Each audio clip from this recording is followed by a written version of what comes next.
요즘 세상이 참 급변하는 시대 우리가 살아가고 있죠. 그런 급변하는 세계 정세 속에서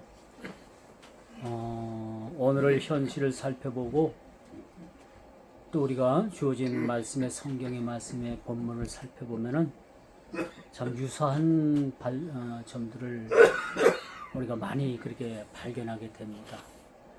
그렇죠? 오늘 이 본문의 말씀도 그 아수르가 이제 이스라엘을 침공을 해서 결국 북이스라엘이 망했고 얌유다를 이렇게 침공을 해서 유다 백성을 그렇게 겁박하는 내용이 오늘 본문에 그렇게 쓰여져 있음을 우리가 보게 됩니다. 현 대통령이 한마디 하니까 중국에서 반발을 했죠. 또 러시아에서 또 이제 반발을 하잖아요. 참 이런 걸 보면은 그 국가 간의 서로 어떤 간섭, 또 외교적인 문제, 또 국익적인 문제, 그런 문제들이 얽히고 설키는 것을 우리가 보면서 이 성경에서 지적하는 그런 말씀의 내용이나 오늘날 그렇게 급변하는 세계 정세를 이렇게 살펴보면 아주 흡사하고 또 이렇게 역사가 이렇게 반복되어진다라는 것을 우리가 보게 됩니다. 머지않아 중국은 대만을 침공할 것으로 그렇게 많은 사람들이 예견을 합니다. 또 바야흐로 세계는 흑백의 논리를 넘어서서 좌우 이념 대립이 아주 지금 양극화되어 있어요. 좌파냐 우파냐. 이 나라도 두 가지 이념으로 좌우 이념으로 인해서 나라가 백성들이 이렇게 두동강이 난 사실을 우리가 보게 되잖아요. 이 나라 조국이야말로 어떤 외교적인 이렇게 스탠스를 취하느냐에 따라서 경제적 또 안보, 국방 문제가 그렇게 달라진다고 합니다. 그래서 참 한나라 대통령 되기도 쉽지 않은 거예요. 오늘 본문에 보니까 히스기야 왕을 아수르 랍사게가 그 유다를 침공을 해가지고 그렇게 겁박을 하는 겁니다. 너희들을 더 좋은 곳으로 옮겨주고 또 너희들이 뭐 하나님께서 너희들 나라를 지켜준다고 하는데 그런데 속지 마라. 히스기야 왕이 말하는 걸 속지 말라. 다 거짓말이라 우리 말을 들으라. 라는 이야기입니다. 그래서 제가 일부 예배 때도 말씀을 드렸습니다만 그 한 국가의 흥망성쇠가 하나님 손에 달렸으면 우리는 인정을 해야 되겠죠. 그러니까 우리가 신앙생활은 하나님의 주권을 인정하는 거예요. 그렇죠? 모든 권력이 하나님께로부터 나오는 거죠. 그렇죠? 모든 삶의 모든 그런 레파토리가 다 주님께서 결정하시고 그분을 우리가 주권을 인정해 주는 것이 신앙인 거예요. 그렇죠? 주님을 인정하는 거죠.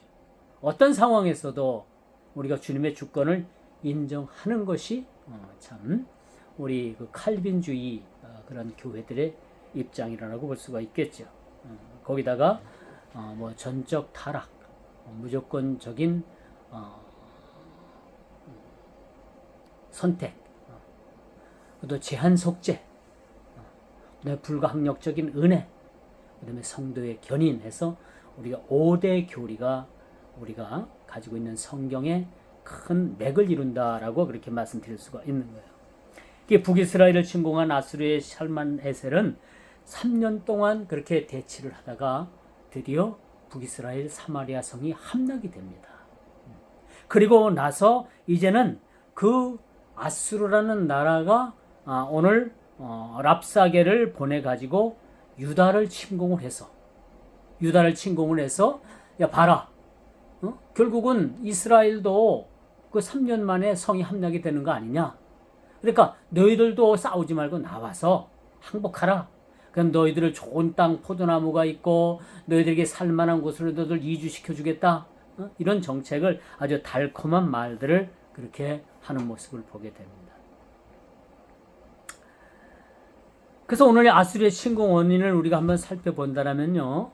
그 유다가 반 아수르 동맹을 주변국들과 이렇게 맺었어요. 여기서 실수가 뭐냐면 아수르가 궁극적으로 유다를 침공해서 쳐들어왔지만은 왜 이들이 쳐들어왔을까? 그것은 하나님 어떻게 보면 하나님의 징계라고도 볼 수가 있어요. 왜냐? 이 당시 유다는 그 주변국들과 그렇게 연합국을 이루어서 애굽을 의지했다는 얘기예요. 애굽이라는 나라를. 그래서 여러분들이 신앙생활 하면서 누구를 의지해야 될까요? 누구를 의지해야 될까? 그렇죠. 1부 예배 때도 제가 지금 하는 얘기를 반복적으로 지금 2부, 지금 수요 3일 예배를 통해서 말씀을 드립니다만은 하나님을 의지하지 않았기 때문에 궁극적으로 히스기야 왕 때 하나님께서 아수르를 통해서 유다를 침공하게 그렇게 만들었던 사실이죠. 그런데 이제 1차 침공 때는 그 히스기야가 참 왕궁에 있는 모든 그 기둥에 있는 금 부치까지도 다 벗겨가지고 그 아수르에게 보냈어요. 근데 이제 또 그러고 나니까 또 쳐들어온 거예요. 그러니까 이번에는 어떻게 하냐? 항복하라는 얘기예요. 3년 전에 북이스라엘의 사마리아 성이 떨어진 것처럼 너희들도 그런 꼴 당하지 말고 일찌감치 항복하라라는 이야기가 그렇게 나오죠. 그래서 이제 랍사게를 통해 가지고 이제 그 유다 성에다가 그렇게 계속해서 그냥 막 협박을 합니다. 이게 이제 몇 회 두 번째가 걸쳐 가지고 이런 협박을 하는 내용이 오늘 본문에 여러분과 저와 읽은 그런 내용이라고 우리가 볼 수가 있겠죠. 사실 하나님과 멀어지는 것은 그 불순종에 기인한 거예요. 왜 유다가 이런 어려움을 당할까요? 왜 아수르가 그렇게 쳐들어와 가지고 유다를 겁박할까요? 그것은 뭐냐? 하나님과의 관계가 서운해진 겁니다. 하나님과의 관계가 멀어지고 관계가 깨지니까 하나님께서 그 관계 회복을 위해서 그 이웃 나라를 통해서 침공하게 만들고 그들을 어렵게 만들었다는 거죠. 그렇죠? 우리 인생에서 어려움이 닥칠 때 우리는 참 깊이 우리 자신을 돌아봐야 되죠. 왜 이런 어려움이 나에게 주어질까? 이런 어려움을 통해서 하나님께서 나에게 주는 그런 메시지가 무엇일까라는 것을 우리가 깨닫는 거, 깊이 생각하는 거, 이거 매우 중요하다라고 말씀드릴 수가 있겠죠. 아마 아수르는 지금의 중국 정도의 힘을 가진 아주 군사 대국이었습니다. 그런데 히스기야 왕답지 않게 아수르 사네립의 요구를 여과없이 다 들어주지요. 그런데 들어주고 나니까 금과 은과 뭐 이렇게 모든 성전에 있는 많은 재물을 갖다 주면 이들이 그냥 이걸 가지고 돌아가서 다시는 이제 유다를 침공하지 않을 것으로 봤는데 또 침공을 해가지고 지금 예루살렘 성을 향해서 그렇게 협박을 하고 있는 겁니다. 너희들 항복하라는 얘기죠. 싸우지 말라. 싸워봤자 너희들이 손해고 너희들이 엄청난 어려움을 당할 거니까 너희들에게 좋은 포도원을 주고 좋은 물을 마시게 하고 거기는 떡과 기름진 것들이 많이 있으니까 너희들 그를 옮겨줄 테니까 나와서 항복하라는 얘기예요. 그렇죠? 이 말씀을 보면서 우리는 어떤 상황에서도 신앙의 뜻을 굽혀서는 안 된다라는 그런 교훈을 얻게 되는 거죠. 우리가 어려움을 당하고 어떤 겁박을 당하고 그럴지라도 우리가 연약함일 뿐일지라도 그는 어떤 악의 세력에 굴복해서는 안 된다라는 것을 오늘 본문을 통해서 우리에게 또한 교훈을 주는 거예요. 그렇다면 어떻게 해야 됩니까? 어떤 상황에서도 우리는 세상의 어떤 권력이나 어떤 세상의 힘이나 어떤 세상의 능력을 의지하는 것이 아니라 사신 하나님을 우리가 의지하는 것이 이것이 신앙의 근간을 이루는 일이라는 것을 말해주고 있죠. 이렇게 두 번에 걸쳐서 이렇게 이젠 아수르 랍사게가 이스라엘 백성들에서 대개에게 협박을 했지만은 결국은 이스라엘 백성들은 뭐야? 이 협박에 넘어가지 않은 거예요. 그리고 뭐야? 그들은 사신 하나님을 섬기고 의지하고 또 자기들이 뽑은 그런 그 왕 히스기야 왕을 전적으로 믿어주고 밀어주게 되는 거예요. 이렇게 해서 이들이 어떤 그런 국난을 극복하게 되는 모습을 우리가 보게 됩니다. 그렇죠? 그래서 여러분, 제약은 달콤한 솜사탕보다도 더 달대요. 이 제약으로 유혹하는 이 제약은요, 그 본질이 아주 솜사탕 같대요. 그게 달콤하지만 그 달콤함 속에서 여러분, 그 달콤함을 통해서 영혼이 여러분 죽어간다는 사실도 우리가 알아야 되는 거죠. 여러분, 아수르 랍사기가 얼마나 달콤한 말로 그런 말을 해요. 너희들에게 있어서 여기 너희들이 그 경작하는 이 포도원보다도 훨씬 더 좋은 포도원이 있고, 거기는 더 너희들이 마시는 물보다도 더 양질이 좋은 그런 깨끗한 물이 있고, 거기는 기름진 떡이 있고, 그것으로 너희들을 옮겨줄 텐데 너희들은 왜 이런 데서 이렇게 버티고 있느냐? 어서 성문을 열어 제치고 우리에게 항복하라 라는 그런 메시지를 우리가 보게 됩니다. 그것이 19절 25절에도 이제 우리가 이제 본문은 아니지 본문 이전의 말씀입니다만 계속해서 이런 어떤 랍사게가 아주 좀 미혹적인 말로 그렇게 이스라엘 그 유다 백성들을 그렇게 미혹하는 모습을 우리가 보게 됩니다. 마치 랍사게의 말은 사탄의 달콤한 말로 들려지기까지 하는 거예요. 그렇죠? 그래서 실제로 애굽이 몰락해가고 있는, 그런데 왜 이제 그것도 그럴 만한 것이 뭐냐 하면은 그 랍사게라는 위인이 그런 말을 할 정도로면 왜 또한 역사적인 뒷받침이 이렇게 그런 배경으로 깔리는데, 유다가 의지했던 애굽이 급속도로 세락의 길을 걷고 있었어요. 자기가 의지하던 나라가 그냥 패망해 버리니까 어때요? 유다라는 나라도 사실은 상당히 고민이 많을 수가 없겠죠. 왜 그렇습니까? 그토록 믿었던 애굽이 그들아 그렇게 아주 그냥 뭐 힘없이 아수르에 의해서 정복을 당할 자리까지 갔으니까 많은 사람들이 그런 생각을 했을 거예요. 아, 이거 애굽도 믿을 게 못 되는구나. 그렇다면은 오늘 와서 이렇게 우리에게 좋은 땅도 주고 좋은 열매도 주고 좋은 물도 주고 기름진 떡도 준다고 하는데 여기에 우리가 항복할까? 이 아수르의 그런 랍사게 말을 들을까? 그런 반신반의적인 말들도 생각을 하게 됐던 거예요. 그 언제나 여러분, 지금 뭐 윤석열 정부가 뭐 어떤 뭐 이상한 아주 그냥 뭐 어떤 사람은 아주 대놓고 쌍욕을 하게 되는데 뭐 언제나 한 나라의 국가 수반이 모두가 다 칭찬하는 건 아니에요. 히스기야 왕이 18절 1절부터 보면 하나님께서 얼마나 많이 칭찬했어. 그럼에도 불구하고 백성들은 그 히스기야 왕의 정책을 그렇게 좋게 여기는 사람이 없었다는 거예요.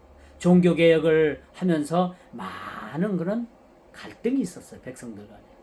이런 무리들에 의해서 히스기야 왕이 결국은 좋은 평가를 하지 않는 사람들도 많이 있었다는 거예요. 이런 사람들이 그 아수르의 그 랍사게가 하는 말을 어느 정도 공감을 하게 되는 거예요. 그렇죠? 맞을 수도 있겠다라는 사람들도 있었지만 대다수의 그 유다 백성들은 하나님을 첫째로 신뢰를 했고 두 번째는 철저하게 왕인 히스기야를 그렇게 철저하게 믿어줬다는 거예요. 그렇기 때문에 이제는 아수르의 랍사게가 어떤 말을 하더라도 이스라엘 백성들은 거기에 현혹되지 않고, 야, 우리가 버텨보자, 우리가 한번 싸워보자 라는 그러한 희망을 갖게 된 거예요. 여기서 하나님의 바람은 무엇일까요? 항복하는 것도 아니었습니다. 또 그렇다고 해서 몰락해가는 애굽을 의지하라는 것도 아니었습니다. 뭘 의지하라는 거예요? 거기서 뭘 찾으라는 얘기입니까? 하나님을 찾도록 그렇게 모든 상황을, 모든 그러한 여건을 그렇게 끌고 가고 있었다라는 것을 우리가 보게 되는 것이죠. 자, 그러나 우리가 여기서 간과해서는 안 될 것은 하나님께서는 아수르를 징계의 도구로 사용하고 있을 뿐이라는 얘기예요. 이들을 통해서 하나님 나라가 이루어지는 게 아니죠. 항복하게 되면은 뭐 그들에게 좋은 땅, 좋은 열매, 좋은 포도원, 또 떡과 기름진 것, 그 좋은 물, 이런 양질의 것들을 먹을 것을, 그런 먹거리를 얻는 게 목적이 아니라는 얘기죠. 이들이 비록 쳐들어왔지만은 하나님께서 이들을 이스라엘을, 이 아수르를 통해서 유다를 징계하는 도구로만 그렇게 사용했지 그 이상도 그 이하도 아니란 얘기입니다. 그래서 여러분 우리가 알 것은 결국은 그 이제 유다가 남유다가 멸망을 하는데 이 아수르에 의해서 멸망을 당하는 것이 아니라 바벨론에 의해서 멸망을 그렇게 당하게 돼요. 그리고 북이스라엘이라는 나라는 오늘 이 사건이 있기 3년 전에 사마리아 성이 함락이 되면서 결국 나라가 아수르에 의해서 패망을 그렇게 당하게 되는 모습을 우리가 보게 됩니다. 그러므로 여러분 백성들은 조금도 이 미혹의 소리에 요동하지 않았다는 사실을 오늘 본문이 우리에게 주는 핵심적인 말이에요.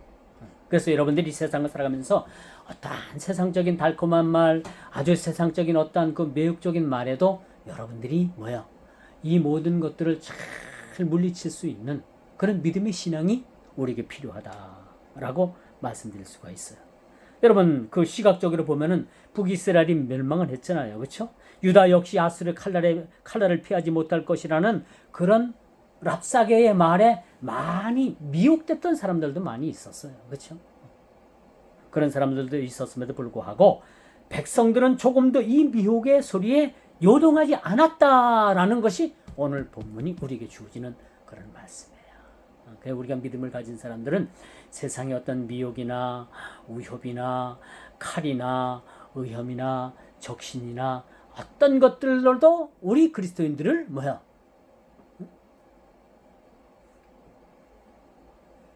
어떻게 할 수가 없다라는 것을 가르쳐주고 있다는 말씀을 드릴 수가 있습니다. 이처럼 우리가 위로받을 것은 하나님의 백성들은 아수리의 어떤 흑색 선동에 흔들리는 것이 아니라 그들의 그 흑색 전술을 우리가 그 잘못된 것들을 걸러내고 온전한 말씀으로 바로 쓴다는 것이 참 중요하다는 것을 말씀드릴 수가 있어요. 여러분 그 휴대폰에 그 인터넷을 검색을 하게 되면 온갖 정보들이 다 여러분들이 볼 수 있어요. 그렇죠? 그런데 여러분 놀라운 것은 인터넷에 떠오르는 여러분 이 휴대폰 안에 그 인터넷에 떠오르는 모든 정보가 다 옳은 게 아니라는 얘기예요. 여기 거짓도 있어요. 거짓도 얼마나 많은지 몰라요. 이런 것을 우리가 다 걸러낼 수 있는 안목이 우리에게 사실 필요하다라고 말씀드릴 수가 있겠죠. 자, 그래서 여러분 세상 정보가 지금도 이 전파를 통해서 막 떠돌아다닙니다. 응? 그렇죠? 근데 이걸 우리가 이 신뢰할 만한 정보는 그렇게 많지 않아요. 이런 걸 우리가 걸러낼 수 있는 것도 하나의 살아가는 지혜입니다. 이때 당시에 이스라엘 백성들은 이 아수르에 의해서 얼마나 강한 군대예요. 그럼에도 불구하고 그들은 그들 총칼 앞에서 그들의 뜻을 굽히지 않았다는 거죠. 그들의 그 아수르의 미혹에 넘어가지 않았다라는 사실을 우리가 보게 됩니다. 좀 이런 걸 보면서 참 우리가 사탄의 무리들은 한 번 공격을 하고 절대 물러서질 않죠. 이렇게 와서 막 미혹을 했는데 안 넘어갔어요. 두 번째 찾아와서 또 그렇게 미혹을 합니다. 그러나 백성들은 넘어가지 않았다라는 사실을 오늘 본문을 통해서 우리에게 그렇게 보여주고 있죠. 이게 사탄은 한 번 공격을 그렇게 목표로 삼으면 한 번에 끝나는 것이 아니라 한 번, 두 번, 세 번 계속해서 찾아옵니다. 넘어뜨리기 위해서 찾아오게 되는. 그럴 때마다 우리 믿음으로 말미암아 이 모든 미혹된 일들을 물리치고 이것을 우리가 뛰어넘는 믿음의 신앙이 우리에게 참 필요하다라고 말씀드릴 수가 있습니다. 그래서 이 아수르의 랍사게의 개변에서 우리는 어떤 교훈을 얻는가? 절대 속이는 말에 넘어가서는 안 된다. 우리의 눈으로 보는 상황이 설령 아주 불리한 상황이라 할지라도 우리는 하나님의 말씀에 귀를 기울여야 된다는 말씀을 드릴 수가 있어요. 당시 제가 말씀을 드렸지만 그들이 그토록 의지했던 애굽이 멸망해 가고 있어요. 모든 상황이 좋지 않아요. 그렇죠? 그럼에도 불구하고 유다 백성들은 그 랍사게의 말을 듣지 않고 온전히 하나님을 믿는 믿음의 신뢰에서 백성들이 그렇게 전적으로 그 정부를 밀어주고 인정해주고 하나가 될 수 있었다는 것은 그들이 하나의 믿음의 근간을 이루기 위함이었다는 것을 우리가 보게 됩니다. 그래서 한 국가의 흥망성쇠, 우리 한 개인의 흥망성쇠를 틀어지고 계신 분은 하나님이신 거죠. 그렇죠? 그래서 우리 믿는 믿음의 사람들은 어떤 불합리나 어떤 불확실성이나 어떤 환경을 초월해서 우리가 믿음으로 말미암아 이 모든 일들을 극복할 수 있는 믿음이 우리에게 필요하다라는 것을 우리에게 여러분들에게 말씀을 드릴 수가 있는 것이죠. 그래서 모든 운명은 주께 있는 겁니다. 모든 운명을 우리가 주께 맡기는 겁니다. 그렇죠? 모든 운명을 틀어지고 계신 분이 하나님이시죠. 우리가 죽을 것 같아도, 이론상으로 죽을 것 같아도, 그렇죠? 세상 그 의사들이 사형 선고를 내리고 당신은 3개월, 6개월밖에 못 삽니다 하더라도 우리가 뭐요? 하나님께서 살려주시면은 그가 뭐요? 더 생명을 연장할 수 있고 그 모든 건강을 극복할 수 있는 힘을 하나님께서 주실 수 있다라는 것을 우리가 보게 되는 거죠. 주님께서는 말씀하시기를 요한복음 10장 25절에 보니까 자기의 생명을 사랑하는 자는 잃어버릴 것이요 이 세상에서 자기의 생명을 미워하는 자는 영생토록 보존하리라 라는 말씀을 주고 있죠. 우리가 구약의 에스더 같은 그러한 신앙의 우인을 보게 되면 그가 이제 왕 앞에 나갈 때 무슨 말을 해요? 죽으면 죽으리다. 내가 죽으면 죽었지. 조국 이스라엘을 위해서 내가 이 한 몸으로 왕 앞에 나가겠다라는 죽으면 죽으리다라는 믿음의 신앙의 절개를 가지고 나아갔다라는 사실. 우리 믿음의 신앙에도 이런 신앙이 필요합니다. 그렇게 큰 절벽이나 큰 아주 그런 세력 앞에서 권력 앞에서 우리가 그냥 힘없이 맥없이 무릎 꿇기보다는 믿음의 신앙으로 이런 어떤 큰 만몬적인 세상 것들을 우리가 대적할 수 있는 큰 믿음의 우리 신앙인들이 되기를 주님의 이름으로 축원하면서 말씀을 맺도록 하겠습니다. 기도합니다. 사랑의 주님 감사합니다. 오늘도 귀한 말씀 주셔서 참으로 랍사게의 말에 그 이스라엘 백성들은 동요하지 아니했고 결국은 하나님을 신뢰하고 그 히스기야 왕을 신뢰함으로 인해 가지고 하나님 나라가 다시 한번 위기에서 저들이 건진받게 하여 주신 그 사실에 대해서 오늘 우리가 교훈 삼사오니 오직 주님의 말씀만이 우리의 생명이요 우리의 살 길이라는 사실들을 우리가 깊이 깨닫게 하시고 주님 말씀에 우리가 귀 기울일 수 있는 우리 거룩한 주의 백성들이 다 되게 하여 주옵소서. 예수님의 이름으로 기도드리옵나이다. 아멘.